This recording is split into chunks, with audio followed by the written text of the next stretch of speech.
ওই যে কাফের উমাইয়া ইবনে খালফ এত বড় নিষ্ঠুর, এর অন্তরের মধ্যে কোনো মায়া নাই, কোনো দয়া নাই। অন্তরটা এত বড় কাফের, এত বড় কঠিন হৃদয় হতে পারে একটা মানুষের, যেই মানুষটা বারবার এমন ভাবে তাকে নির্যাতন করেছে, উত্তপ্ত বালুর উপরে শোয়া রাখত। শুধু উত্তপ্ত বালির উপরে শোয়াই ক্ষান্ত হয় না, বরং তার উপরে পিঠের উপরে পাথর চাপা দিয়ে, পেটের উপরে পাথর চাপা দিয়ে তাকে নিয়ে মারধর করেছে, অমনি ভাবে তাকে নিয়ে হাঁটা চলা করেছে উত্তপ্ত বালির উপরে। এই বেলাল যখন ইসলাম ধর্ম গ্রহণ করে আল্লাহ নবীর কাছে এসেছে, ও গো পয়গম্বর, আমি তো ইসলাম ধর্ম গ্রহণ করেছি। আল্লাহর পয়গম্বর বলেন, এই যে দেখতেছো মসজিদে নববী, এরে বেলাল, এই মসজিদে নববীর মুয়াজ্জিন তুমি, আর আমি রাসূল হলাম মসজিদে নববীর ইমাম। ও গো বেলাল, 5 বেলার নামাজের আযান তুমি দিবে রে বেলাল, আযান তুমি দিবে, আর আমি পয়গম্বর, স্বয়ং পয়গম্বর, আমি ইমামতির মুসাল্লায় দাঁড়ায়া 5 ওয়াক্ত নামাজের ইমামতি করব। বেলাল আযান দেয়, বেলাল প্রত্যেকদিন 5 বেলার আযান দেয়। আযান দিতে দিতে কোনো একদিন সাহাবায়ে কেরাম এসে বলেন, নবীজি, বেলালের আযানটা অনেক দূর যায় না, বেলালের আযানটার ভিতরে আবার অস্পষ্ট দেখা যায়, বেলালের আযান তেমন স্পষ্ট না। আলহামদুলিল্লাহ, আলহামদুলিল্লাহিল্লাযী খালাকাল ইনসান ওয়া কাররামাহু ওয়া আল্লামাহু মিনাল বায়ানি মা লাম ইয়ালাম। ونشهد أن لا إله إلا الله وحده لا شريك له، ونشهد أن سيدنا وسندنا وحبيبنا وحبيب ربنا في قلوبنا ومولانا محمدا عبده ورسوله الذي أرسله الله تعالى بالحق بشيرا ونذيرا وداعيا إلى الله بإذنه وسراجا منيرا.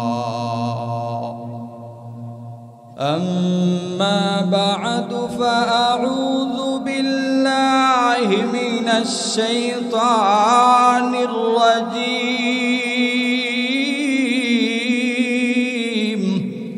بسم الله الرحمن الرحيم.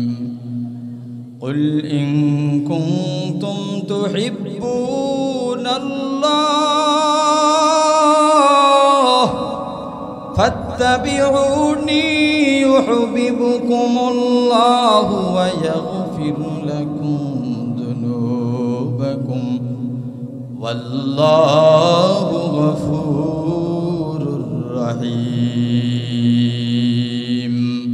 وقال رسول الله صلى الله عليه وسلم لا يؤمن أحدكم حتى أكون أحب إليه من والده وولده والناس أجمعين.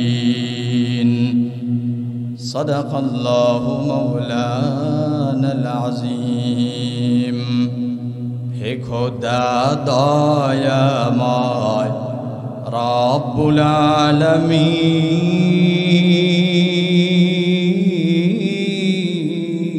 আলামিন, জীবনে মরণে ভয় কি হবে সেই দিন, হে খোদা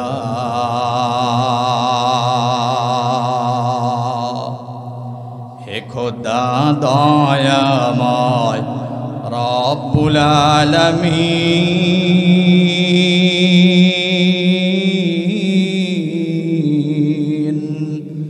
জীবনে মরণে ভয় কি হবে সেই দিন, হে খোদা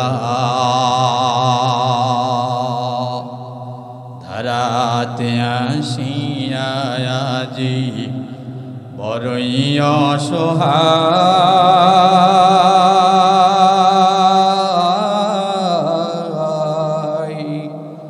ইহকালের মায়া জালে বন্ধু যে সবাই, ধরাতে আসিয়া আজি বড়ই অসহায়।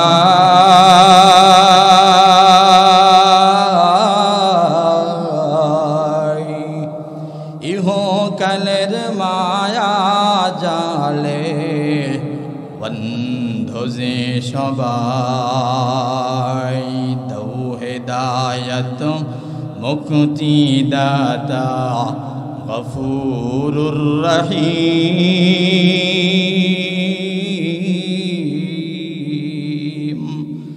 জীবনে মরণে ভয় কি হবে সেই দিন, হে খোদা হে খোদা দয়াময় রব্বুল আলামিন। জীবনে মরণে ভয় কি হবে সেই দিন, হে খোদা লা ইলাহা ইল্লাল্লাহ। সামনে আগায় আসিয়া জিকির করি লা ইলাহা ইল্লাল্লাহ, লা ইলাহা। জবান খুলে দিয়ে জিকির করি আর সামনে এগিয়ে আসি। পিছনে অনেক ভাইদের জায়গা হচ্ছে না, জায়গা অনেক কম। সামনে এগিয়ে আসিয়া জিকির করি লা ইলাহা ইল্লাল্লাহ, লা ইলাহা লা ইলাহা ইল্লাল্লাহ, লা ইলাহা ইল্লাল্লাহ, লা ইলাহা ইল্লাল্লাহ, লা ইলাহা ইল্লাল্লাহ, লা ইলাহা ইল্লাল্লাহ। পাগল মন আমার তুমি কার লাগিয়া করলা রে সুখের ঘর।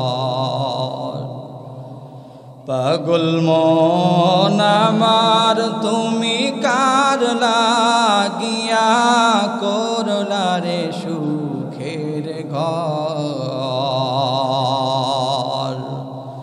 উপর তলায় বাতি জ্বলে,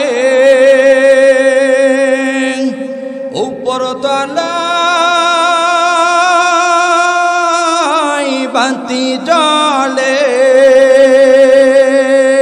নিস্তলাতে অন্ধকার তুমি কারলা গিয়া করলা রে সুখের ঘর। ভাই বলো বন্ধু বলো,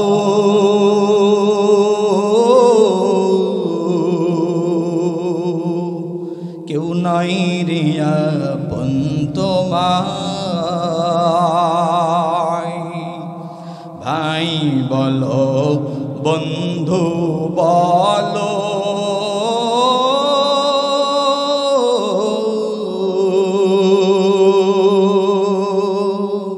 কেউ নাই রে আপন তোমায়। দু চারটা দিন কেঁদে হো, দু চারটা দিন দেখে গো রাখবে না যে খোঁজ খবর তুমি কারলা গিয়া করলা রে সুখের ঘর দুদিনের রং তামাশা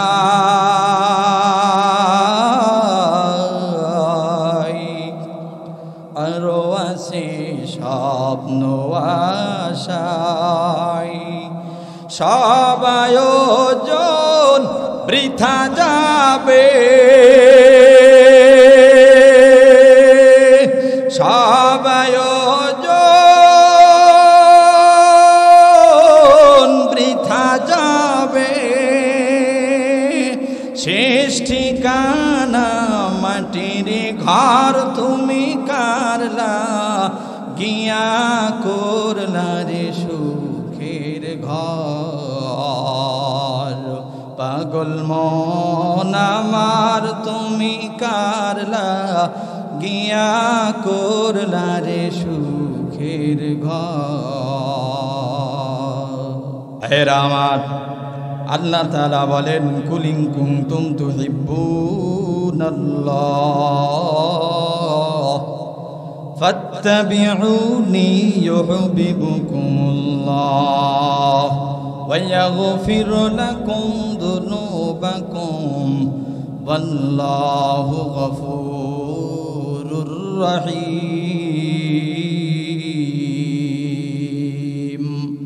আল্লাহ তাআলা জানায়া দেয় ও পয়গম্বর আপনি গোটা বিশ্বের মানুষদেরকে বলে দেন গোটা বিশ্বের মানুষ যদি আমি আল্লাহকে যদি ভালোবাসতে চাই মোহাব্বত করতে চাই যদি আমি আল্লাহকে পেতে চাই তাহলে গোটা বিশ্বের মানুষ যেন আপনাকে মোহাব্বত করে। ও গো পয়গম্বর যদি গোটা বিশ্বের মানুষগুলো আমি আল্লাহকে পেতে চাই আমি আল্লাহকে যদি আল্লাহর প্রতি ভালোবাসা মহাব্বত স্থাপন করতে চায় তাহলে তারা যেন আপনার পথ এবং পন্থার উপরে আপনি যেই পথ দিয়ে হেঁটেছেন আপনি যেই পথ দিয়ে চলেছেন আপনি যেখান দিয়ে চলেছেন যেভাবে খাবার খেয়েছেন আপনি যেভাবে চলেছেন যেভাবে খাবার খেয়েছেন যেভাবে যুদ্ধের ময়দানে গিয়েছেন গো নবী এভাবে যারা চলবে এভাবে যারা চলতে চায় এভাবে চলা মানেই হলো আমি আল্লাহর পথে চলা। এরে নবীর উম্মতের দল আল্লাহর পয়গম্বরের সবথেকে বিশিষ্ট সাহাবী ছিল হযরতে বেলাল। বেলাল এত কষ্ট করেছেন যার পরিমাণ কষ্ট অন্যান্য সাহাবায়ে কেরাম খুবই কম করেছেন। ওই যে কাফের উমাইয়া ইবনে খালদ এত বড় নিষ্ঠুর এর অন্তরের মধ্যে কোনো মায়া নাই কোনো দয়া নাই অন্তরটা এত বড় কাফের এত বড় কঠিন হৃদয় হতে পারে একটা মানুষের যেই মানুষটা এমন ভাবে তাকে নির্যাতন করেছে উত্তপ্ত বালুর উপরে শোয়া রাখত শুধু উত্তপ্ত বালির উপরে শোয়াই ক্ষান্ত হয় না বরং তার উপরে পিঠের উপরে পাথর চাপা দিয়ে পেটের উপরে পাথর চাপা দিয়ে তাকে নিয়ে মারধর করেছে অমনি ভাবে তাকে নিয়ে হাঁটা চলা করেছে উত্তপ্ত বালির উপরে। এই বেলাল যখন ইসলাম ধর্ম গ্রহণ করে আল্লাহ নবীর কাছে এসেছে ও গো পয়গম্বর আমি তো ইসলাম ধর্ম গ্রহণ করেছি। আল্লাহর পয়গম্বর বলেন এই যে দেখতেছো মসজিদে নববী এরে বেলাল এই মসজিদে নববীর মুয়াজ্জিন তুমি আর আমি রাসূল হলাম মসজিদে নববীর ইমাম। ও গো বেলাল পাঁচ বেলার নামাজের আযান তুমি দিবে রে বেলাল আযান তুমি দিবে আর আমি পয়গম্বর স্বয়ং পয়গম্বর আমি ইমামতির মুসাল্লায় দাঁড়ায়া পাঁচ ওয়াক্ত নামাজের ইমামতি করব। বেলাল আযান দেয় বেলাল প্রত্যেকদিন পাঁচ বেলার আযান দেয় আযান দিতে দিতে কোনো একদিন সাহাবায়ে কেরাম এসে বলেন নবীজি বেলালের আযানটা অনেক দূর যায় না বেলালের আযানটার ভিতরে আবার অস্পষ্ট দেখা যায় বেলালের আযান তেমন স্পষ্ট না।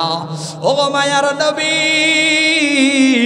বেলালের আজান তেমন স্পষ্ট না, এজন্য বেলালকে আজানের দায়িত্ব থেকে মাইনাস করলে ভালো হয়। নবীজি বেলালকে ডাকতে বলেন, রে বেলাল। সমস্ত সাহাবায়ে ইকরাম বলতেছে, যদি তুমি আজান না দাও তাহলে বড় ভালো হয়। ও বেলাল, যদি তুমি আজান না দাও তাহলে আরেকজন সাহাবী আছে, সে যদি আজান দেয় ওর আজানটা পৌঁছাবে অনেক দূরে। যে ও বেলাল, তুমি যখন আজান দাও রে বেলাল, আশহাদু আন্না মুহাম্মাদার রাসূলুল্লাহ যখন বলো, তখন তোমার জবানে জড়তা থাকার কারণে তোমার আফ্রিকান বালি আফ্রিকান বেলা কালো, তোমাকে দেখে মানুষ চয়েস করে না, ভালো পছন্দ করে না রে বেলা। এজন্য আজান দেওয়া থেকে তুমি বিরত থাকো। আগামীকালকে আজান দেবে ওই সাহাবী এসে আজান দিবে। আল্লাহর নবী ডাক দিয়ে বলেন, রে সাহাবী, আজান দেওয়ার জন্য প্রস্তুত হয়ে যাও। আজান দেওয়ার জন্য প্রস্তুত হয়ে গেল। ফজরে রক্ত হয়ে গেল। ফজরে রক্ত হওয়ার পর সাহাবীকে ডাক দিয়ে বলেন, আজান দাও, আজান দাও। সাহাবী উঠে আজান দেয়, আসসালাতু খায়রুম মিনান নাওম। নামাজের জন্য আসো, ঘুমের থেকে নামাজ বড় ভালো, নামাজের জন্য আসো। সমস্ত সাহাবায়ে ইকরাম মসজিদে আসছে। মসজিদে আসার পরে দেখেন অমনি করে অন্য কোন সাহাবী এসেছে, সবাই এসেছে, কিন্তু নবীজি যিনি মুসাল্লায় দাঁড়ায় ইমাম হবেন উনি আসেন না। নবীজিও কিন্তু আজান শুনেছেন, কানের মধ্যে আজানের আওয়াজ গেছে, আসসালাতু খায়রুম মিনান নাওম। কিন্তু আজান শোনার পরেও নবীজি যে আসবেন, এই আসার মুহূর্তটা যে আলোকিত হবে, সূর্যের আলোটা একটু ফোকাস দিবে, আলোকিত দেবে, এটা হয় নাই। নবীজি আসে না, সাহাবায়ে ইকরাম উপস্থিত। ও মায়ার নবী, কখন আপনি আসবেন আর আজান দিয়ে আপনি নামাজ পড়াবেন? আপনার মুসাল্লায় দাঁড়িয়ে নামাজ পড়বো। আজান তো কখন হয়ে গেছে, আজান হয়ে গেছে, অনেকক্ষণ হয়ে গেল গো নবী, এখনো আপনার কোনো খবর নাই। আল্লাহর পয়গম্বর অনেক সময় পরে বের হয়েছে, এমনি করে ওহী নাজিল করে আল্লাহ তাআলা জানায় দেয়, ওগো পয়গম্বর, আজকে যে আজান হয়েছে ওই আজানের কারণে আজকে সূর্যোদয় হবে না, আজকে সূর্যোদয় হবে না গো পয়গম্বর। বেলাল যতক্ষণ আজান না দিবে ওই আজান আর সে আজিম পর্যন্ত পৌঁছবে না। আজান শুনে আসো যারা ঘুমাইয়া, আমার নবী কান্দেন তাদের লাগিয়া। আজান শুনে আসো যারা ঘুমাইয়া, আমার নবী কান্দেন তাদের লাগিয়া। বেলাল আজান দেয়। আল্লাহর নবী ডাক দিয়ে বলেন, রে বেলাল, আজান দাও। তুমি আজান না দিলে নাকি আরশে আজিম পর্যন্ত আজানটা বুঝবে না রে বেলাল। বেলাল আজান দেয়। ইতিহাসের কিতাবের মধ্যে লেখে, বেলাল যখন আজান দিয়েছে, আজান দেওয়ার পরে আধা ঘন্টা পরে সূর্য উদিত হয়ে একবারে জহরে রক্ত হয়ে গেছে। সুবহানাল্লাহ। বেলাল এত পরিমাণ আল্লাহর নবীর প্রতি ভালোবাসা স্থাপন করেছে, যেই ভালোবাসা স্থাপনের কারণে বেলালের জন্য সূর্যটা পর্যন্ত ছোট হয়ে গেছে, টানা হয়ে গেছে, বেলাটা টানা হয়ে গেছে। জহর পর্যন্ত বেলাটা লম্বা হয়ে গেছে বেলালের মহাব্বতে। বেলাল কার মহাব্বত করেছে? নবীজির মহাব্বতে। এজন্য বুখারীর ভিতরে আসছে মহাব্বত কেমন করতে হবে। লা ইউমিনু আহাদুকুম হাত্তা কুনা হাব্বা ইলাইহি মিন ওয়ালিদিহি ওয়া ওয়ালাদিহি ওয়ান নাসি আজমাইন। নিজের সন্তানের থেকেও নিজের পিতামাতার থেকেও সব থেকে বেশি মহব্বত করতে হবে আল্লাহর নবীকে। যদি কোনো ব্যক্তি নিজের সন্তানের থেকে নিজের পিতামাতার থেকে বেশি মহব্বত না করে তাহলে সে কোনোদিন প্রকৃত মুমিন হতে পারবে না। আল্লাহর নবী বেলালকে ডাক দিয়ে বলে, রে বেলাল, জিহাদের জন্য আযান দাও। বেলাল আযান দেওয়া শুরু করে দিয়েছে, হাইয়া আলাল জিহাদ বলে, আসো রে জিহাদের জন্য আসো। আল্লাহর নবী বায়াত গ্রহণ করাইতেছে, জিহাদের জন্য আসো। বেলাল আযান দেয়, আল্লাহর নবী ডাক দিয়ে ওই আযানের আওয়াজ এত দূর পর্যন্ত যায়। বিধবা এক মহিলা ওই আযানের আওয়াজ শুনেছে। বিধবা মহিলা আযানের আওয়াজটা শুনে কান্না শুরু করে দিয়েছে। না জানি আমার যদি একটা ছোট্ট সন্তান থাকতো, বড় সন্তান, তাহলে ওটাকে আমি যদি জিহাদের ময়দানে পাঠাতে পারতাম তাহলে তো আমি কিয়ামতের কঠিন ময়দানে শাহাদাতকারীদের মা হিসাবে উঠতে পারতাম। ছোট্ট কোলে বাচ্চা থাকা, ছোট্ট 6 বছর 7 বছরের সন্তান ডাক দিয়ে বলে, মা গো, ও মা, তোমার চিন্তার কোনো কারণ নাই, আমাকে নিয়ে তুমি নবীর দরবারে চলো। আল্লাহর নবী যদি চায় আমি ছোট্ট শিশু তবু জিহাদের ময়দানে যাব। আল্লাহর নবীকে ডাক দিয়ে আল্লাহর নবীর দরবারে হাজির হয়ে গেল মহিলা এবং মহিলার ছোট্ট শিশু। 6-7 বছরের শিশু নবীর দরবারে হাজির। আল্লাহর নবীর দরবারে হাজির হয়ে নবীজির সাহাবীরা বলে, ও মহিলা, এটা তো মহিলাদের কাফেলা না, তুমি কেন এখানে এসেছো বলো, এখান থেকে যাও। মহিলা ডাক দিয়ে বলে, আমি যাব না, বরং আমি এখানে এসেছি আমার ছেলেকে জিহাদের ময়দানে দেওয়ার জন্য। আল্লাহর নবী বলেন, সাহাবীরা কি হয়েছে, কেন তোমরা পিছন দিক থেকে আওয়াজ দাও, বলো রে সাহাবী। অমনি করে আল্লাহর পয়গম্বরের সাহাবীরা বলে, ওগো পয়গম্বর, এখানে একজন মহিলা আসছে তার ছোট্ট সন্তানকে নিয়ে, সে নাকি জিহাদের ময়দানে যাবে, ছোট্ট সন্তানটা নাকি জিহাদের ময়দানে যাবে।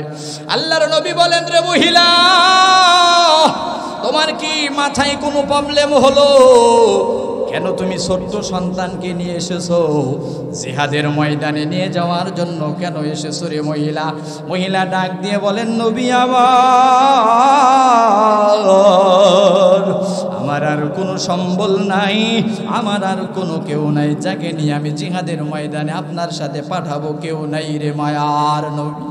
আল্লাহ নবী ডাক দিয়ে বলেন, রে মহিলা, ছোট্ট সন্তান দিয়ে আমি কি করব? আল্লাহ নবীকে মহিলা ডাক দিয়ে বলেন, ও পয়গম্বর, আপনি যখন চুলার ভিতরে আগুন দেন, চুলার ভিতরে আগুন দেওয়ার সময় ছোট্ট খড়িগুলো আগে দিতে হয়, আপনাদের এলাকায় দেয় কিনা? ছোট্ট খড়িগুলো আগে দিতে হয়। আমার ছোট্ট সন্তান, এটাকে আপনি আগে দিয়ে জিহাদের ময়দান আপনি শুরু করবেন, আপনি উদ্বোধন করবেন। ও মায়ার নবী, আমার ছোট্ট সন্তানটা আপনার প্রথমে লাগবে, প্রথমে প্রয়োজন হবে। আল্লাহর নবী বলেন, না রে মহিলা, তুমি ভুলের ভিতরে আসো, নিয়ে যাও, তুমি নিয়ে চলে যাও, ছোট্ট সন্তানকে জিহাদের ময়দানে নিয়ে যাওয়া যাবে না। মহিলা অমনি করে যখন ওখান থেকে ফেরত আসছে, ছোট্ট সন্তান ডাক দিয়ে বলে, মা গো, আমি তো আসলাম জিহাদে যাওয়ার জন্য, ও মা, কেন তুমি আমাকে নিয়ে চলে যাইতেছো? আল্লাহর নবী কি বললো আমি তো বুঝতে পারলাম না, আমি তো ছোট্ট মানুষ।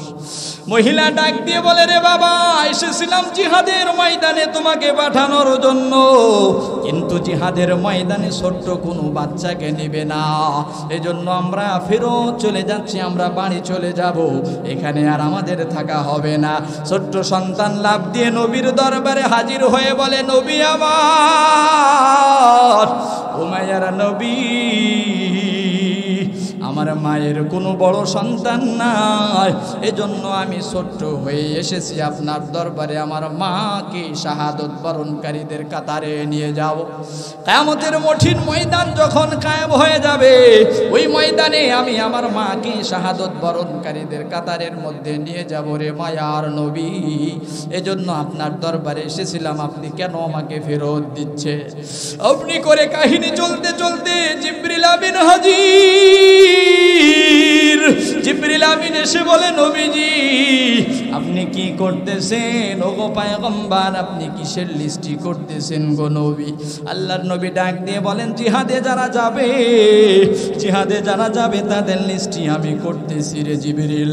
জিবরিল আমিন বলে, ওগো মায়ার নবী জান্নাতের মধ্যেও আল্লাহ স্বয়ং একটা লিস্টি করতেছেন। আল্লাহু আকবার। ও মায়ার নবী, কিন্তু আপনি যে লিস্টি করেছেন এই লিস্টির থেকেও বড় লিস্টি আমার আল্লাহ স্বয়ং নিজে আরশে আজিমের মহলে লিস্টি করতেছে। ওই লিস্টিতে সর্বপ্রথম কার নাম? জিবরিল আমিনকে জিজ্ঞাসা করে, মায়ার নবী সর্বপ্রথম কার নাম বলে দাও। জিবরিল আমিন ডাক দিয়ে বলে, নবী আমার ওই যে শিশুটা আপনার সামনে হাজির, ওই শিশুটার নাম সর্বপ্রথম জান্নাতীদের খাতায়, জিহাদীদের খাতায় লেখা হয়ে গেছে। এজন্য দুনিয়া কোনো কিছুই না, এই দুনিয়া কোনো বাহাদুরির জায়গা না। ছোট্ট সন্তান হয়ে যদি জিহাদের ময়দানে যাওয়ার জন্য পাগল হয়, এটা পাগল ছিল নবীজির আশেক হওয়ার কারণে, নবীজির পাগল হওয়ার কারণে। বিধবা মহিলা পাগল ছিল নবীজির প্রতি আসক্ত হওয়ার কারণে, নবীজি মায়ার নবী রহমতুল্লিল আলামিন হওয়ার কারণে। এজন্য দুনিয়া কোনো কিছুই না, এই দুনিয়া ছেড়ে আমরা সবাই চলে যাব। নাকি আপনারা এখানে আছেন দুনিয়া ছেড়ে যাবেন না? আছেন কেউ এমন? যারা আছেন দুনিয়া ছেড়ে যাবেন না কেউ আছেন? একটু হাত জাগিয়ে দেখান তো দেখি। এই দুনিয়া ছেড়ে কেউ আমরা সবাই চলে যাব। দুনিয়া থাকার জায়গা না, পুতুল খেলা। খেলা তো নেই রে বাবা রঙের মেলা, খেলা তো নেই রে বাবা রঙের মেলা, কিছু হাসি কিছু কান্নার ভেলা, এই দুনিয়াটা পুতুল খেলা। একদিন ছিলাম পুতুল আবার হব পুতুল, মায়ের কোলেতে ছিলাম ভাবনা, মায়ে ধুলাবালি ঝেড়ে দিয়ে টান দিয়ে বুকে নিয়ে, ধুলাবালি ঝেড়ে দিয়ে টান দিয়ে বুকে নিয়ে, মুখেতে লাগিয়ে দিত রে চুমা, এই দুনিয়াটা পুতুল খেলা। ঠিক না?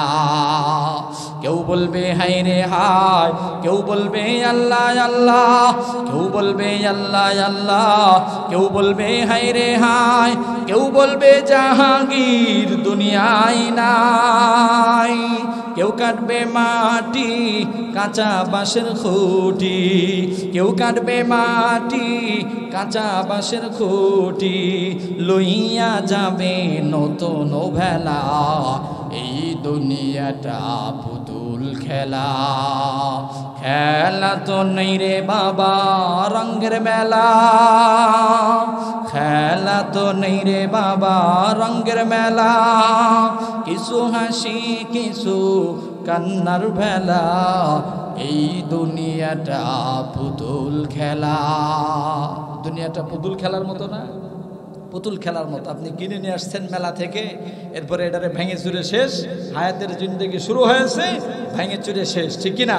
আল্লাহ রব্বুল আলামিন আমাদের সবাইকেই মাগরিবের পর থেকে যত দূর আলোচনা চলছে চলবে জমে জমে বসার এবং প্রত্যেকটা আলোচনা প্রত্যেকটা কথাগুলোর উপরে আমল করে চলার তৌফিক দান করেন। আমিন।